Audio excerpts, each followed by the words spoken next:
A few people are stealing too much. These kids out here, they know everything. They know your houses. They know where your kids go to school. They know which properties of land you have. Why must somebody have 4 million acres of land to his name? What happened to our mentality? Then we pretend and run to churches talking about Christianity, how Jesus... Do you understand what you are dealing with? The people out here don't even believe in God anymore. The people out here are tired of the lies, the religious organizations. And I have to say this, I'm a Catholic. I was so happy I saw the Papal Nuncio talk about the issues of a country. Let us forget that we can run this country as tribes. Let us accept that there is a new sheriff in town. That sheriff is the GNC. They are partyless, they are tribeless, they don't have money, they just have bundles and a phone. And they'll stop this country to move. I would like to plead with the members of this house when it comes to looking at what role our committees are playing. Look at what happens. I want to thank my brothers Sifuna, my brother Chirargei. I want to thank Madam Dulo. These are, many of you may not know, we've never discussed it here. How many times we've been threatened that we are raising issues about county governments losing billions. I mean, who doesn't know how many governors own apartments and houses in Kilimani Road? Each one of them owning an apartment costing 1.5 billion shillings. Why didn't the fool just go and build a hospital where he comes from? How I wish we stole the money and put it at home. Some of them are going to Dubai. People are going to America. You see on social media. I just saw somebody commenting saying that the senators have nothing to do. I want him to tell me how he bought a Bentley and is an MP. Explain to me, how does somebody, the truth is, I'm born with advantage and privilege. That is the truth. I saw my father driving a big car when I was a small boy. That is not what drives me. What drives me is, how do you get a member of parliament driving a Mercedes that costs 49 million shillings? And we are watching, and that is normal. And it is okay. And it is okay. Shame on us. Then we make sure this money doesn't go to the schools. We make sure that hospitals have no money. We start building hospitals now. We want the poor people to come to those hospitals. Poor people can't come to Nairobi Hospital. They can't come to Aga Khan. Some of them can't afford Kenyatta. You saw the other day, Kenyatta has a debt of 6.6 billion. The Eldoret Hospital, Eldoret KTRH, has a debt of 3.9 billion. When you ask, they tell you we don't know where the money went. Are we fools? Do we need to buy houses which have got 15 bedrooms and drive 19 cars and put them in your parking lot, and you want 10,000 acres of land? You want a ranch? You fools, you go and buy a ranch in Australia. This is where we are. We keep blaming the police. The policeman cannot do anything. Have we ever gone as a Senate to go and see where the police lives? How he takes his kids to school and his salary is 19,000.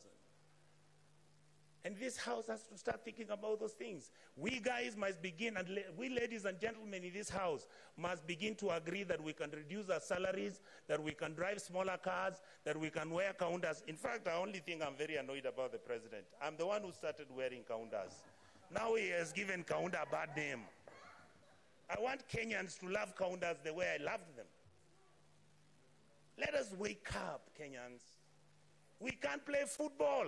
Money comes from FIFA, it is eaten. World Rally Championship, money comes from there, it's eaten. You go, you want Kenya Lawn Tennis Association, they only want 50,000 to hold an international tennis tournament. Not even the minister appears there. But when the minister is traveling out of the country, he's got how many people? Private jet, goes to Dubai, books one of those hotels, luxury hotels, and he comes back to Nairobi with the same 9 people he took with a private jet. And you assume that the Gen Zs don't know. These days they track you. They can know which private jet you took, where it went, and how it came back. Many of us are worried because either because of history or because of what has happened, we have got a lot of money now, we are owning so much land. Please allow us to have spatial planning. Your land, we can have an implemented law in this house to protect your even identity. But please don't stop stealing public land. Let us have mercy at our people. You saw people from Eldoret and Kakamega talking about, oh, our chambers which our grandfathers left for us. Now you guys who are MPs and senators, you come, you chase us away, and then you throw us into court. You go and bribe the courts. And I want to talk about the judiciary. We respect you. We know that you are most of the time under the pressure. We know there are certain things which you can even be blackmailed. But we want to hold you at a higher standard. We must hold the judiciary at a higher standard, the legislators at the higher standard, and make sure the president is also at the higher standard. That is how we can move as a country and stop this nonsense. We behave like monkeys running through a forest looking for bananas without knowing whether it's the bananas they want or it's oranges.